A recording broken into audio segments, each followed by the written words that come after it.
بسم اللہ الرحمن الرحیم۔ اسی طرح احادیث میں بھی بہت کثرت سے فضائل وارد ہوئے ہیں۔ حضور اکرم صلی اللہ علیہ وسلم کا ارشاد ہے کہ میرے بعد ابو بکر و عمر کا اقتداء کیا کرو۔ ایک حدیث میں ارشاد ہے کہ میرے صحابہ ستاروں کی طرح ہیں، جس کا اتباع کرو گے ہدایت پاؤ گے۔ محدثین کو اس حدیث میں کلام ہے اور اسی وجہ سے قاضی عیاض رحمۃ اللہ علیہ پر اس کے ذکر کرنے میں اعتراض ہے، مگر ملا علی قاری رحمۃ اللہ علیہ نے لکھا ہے کہ ممکن ہے کہ تعدد طرق کی وجہ سے ان کے نزدیک قابل اعتبار ہو یا فضائل میں ہونے کی وجہ سے ذکر کیا ہو، کیونکہ فضائل میں معمولی ضعف کی روایتیں ذکر کر دی جاتی ہیں۔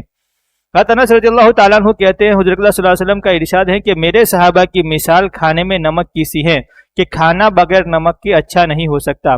حضرت صلی اللہ علیہ وسلم کا یہ بھی ارشاد ہے کہ اللہ سے میرے صحابہ کے بارے میں ڈرو، ان کو ملامت کا نشانہ نہ بناؤ۔ جو شخص ان سے محبت رکھتا ہے میری محبت کی وجہ سے ان سے محبت رکھتا ہے، اور جو ان سے بغض رکھتا ہے وہ میرے بغض کی وجہ سے بغض رکھتا ہے۔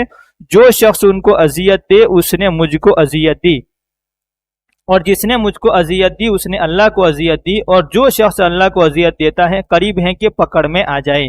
حضرت صلی اللہ علیہ وسلم کا یہ بھی ارشاد ہے کہ میرے صحابہ کو گالیاں نہ دیا کرو۔ اگر تم میں سے کوئی شخص احد کے پہاڑ کے برابر سونا خرچ کر دے تو وہ ثواب کے اعتبار سے صحابہ کے ایک مد یا آدھے مد کے برابر بھی نہیں ہو سکتا۔ یہ ایک پیمانہ ہے جیسے ہمارے یہاں کلو وغیرہ ہوتا ہے۔ اور حضرت صلی اللہ علیہ وسلم کا ارشاد ہے کہ جو شخص صحابہ کو گالیاں دے اس پر اللہ تعالیٰ کی لعنت اور فرشتوں کی لعنت اور تمام آدمیوں کی لعنت، نہ اس کا فرض مقبول ہے نہ نفل۔ حضرت صلی اللہ علیہ وسلم کا ارشاد ہے کہ اللہ تعالیٰ نے انبیاء علیہ السلام کے علاوہ تمام مخلوق میں سے میرے صحابہ کو چھانٹا ہے اور ان میں سے 4 کو ممتاز کیا ہے، الگ کیا ہے۔ ابو بکر، عمر، عثمان، علی رضوان اللہ تعالیٰ علیہ مجمعین، ان کو میرے سب صحابہ سے افضل قرار دیا۔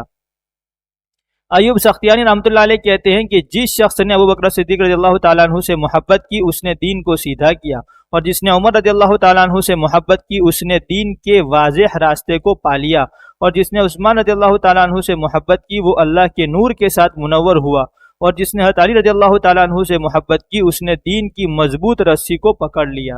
جو صحابہ کرام رضوان اللہ تعالیٰ علیہ مجمعین کی تعریف کرتا ہے وہ نفاق سے بری ہیں، اور جو صحابہ رضوان اللہ تعالیٰ علیہ مجمعین کی بے ادبی کرتا ہے وہ بدعتی، منافق، سنت کا مخالف ہے۔ مجھے اندیشہ ہے کہ اس کا کوئی عمل قبول نہ ہو، یہاں تک کہ ان سب کو محبوب رکھے اور ان کی طرف سے دل صاف ہو۔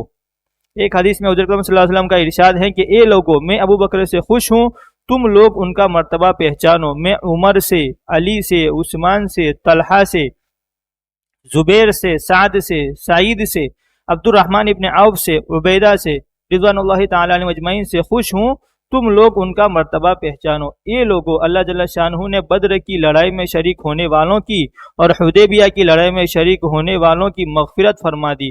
تم میرے صحابہ کے بارے میں میری رعایت کرو اور ان لوگوں کے بارے میں جن کی بیٹیاں میرے نکاح میں ہیں یا میری بیٹیاں ان کے نکاح میں ہیں۔ ایسا نہ ہو کہ یہ لوگ قیامت میں تم سے کسی قسم کے ظلم کا مطالبہ کریں کہ وہ معاف نہیں کیا جائے گا۔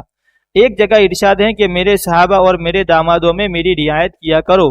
جو شخص ان کے بارے میں میری رعایت کرے گا اللہ جل شانہ دنیا اور آخرت میں اس کی حفاظت فرمائیں گے، اور جو ان کے بارے میں میری رعایت نہ کرے گا اللہ تعالیٰ ان سے بری ہیں، اور جس سے اللہ تعالیٰ بری ہیں کیا بعید ہے کہ کسی گرفت میں آ جائے۔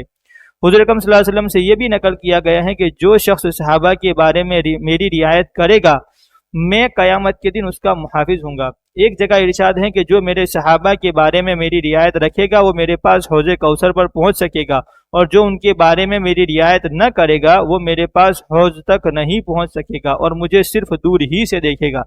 سہیل ابن عبداللہ رحمۃ اللہ علیہ کہتے ہیں کہ جو شخص حضور صلی اللہ علیہ وسلم کے صحابہ رضوان اللہ تعالی علیہ مجمعین کی تعظیم نہ کرے وہ حضور صلی اللہ علیہ وسلم ہی پر ایمان نہیں لایا۔